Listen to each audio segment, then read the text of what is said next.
Welcome back to Sunday Report. I'm TW Shannon in for John Glasgow.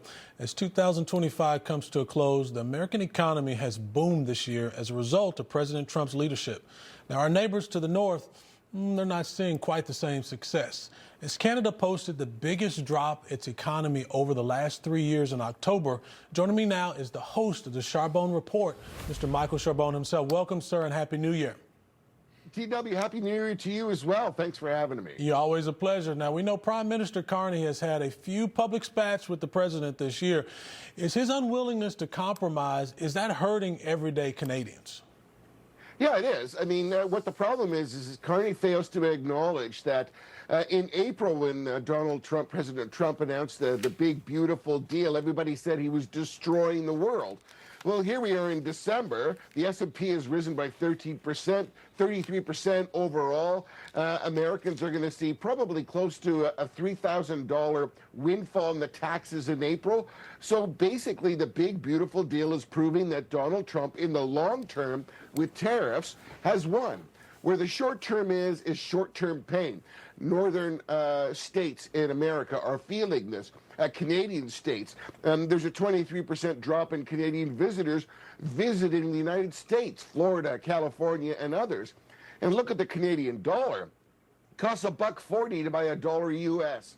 So we're seeing in Canada certain sectors, automotive sectors, steel, aluminum, that are suffering.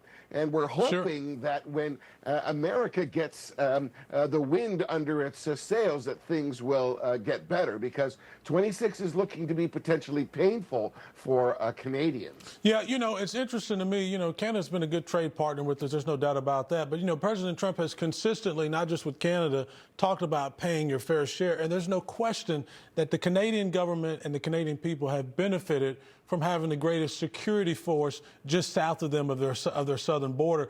Talk to me about how that has played out and what your predictions are for 2026 with the U.S.-Canada relationship. So Canada has beefed up this military, first of all, because of President Trump telling us that we and the rest of the world, we had to participate in NATO and we had to put our equal amount in. Canada's teetering on deciding where we're going to buy some new jets. So yes, we do benefit by the security of the largest and most powerful military in the world.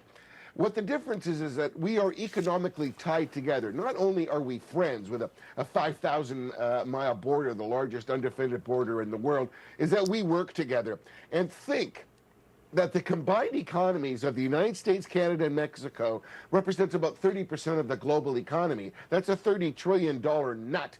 We need to fix this. We need to do a trade deal. And there needs to be some influence from Canada to beef up our military, and I think we're doing that. All right. Well, Michael, last question to you. Let me jump in here. We know President Trump and Zelensky are scheduled to meet. Zelensky just met with the Prime Minister Carney. How much of a role can he actually play in helping to bring peace to that region? About 20 seconds to you, sir. Carney's bringing a lot of bucks, almost, I think it was $1 billion to the International Bank.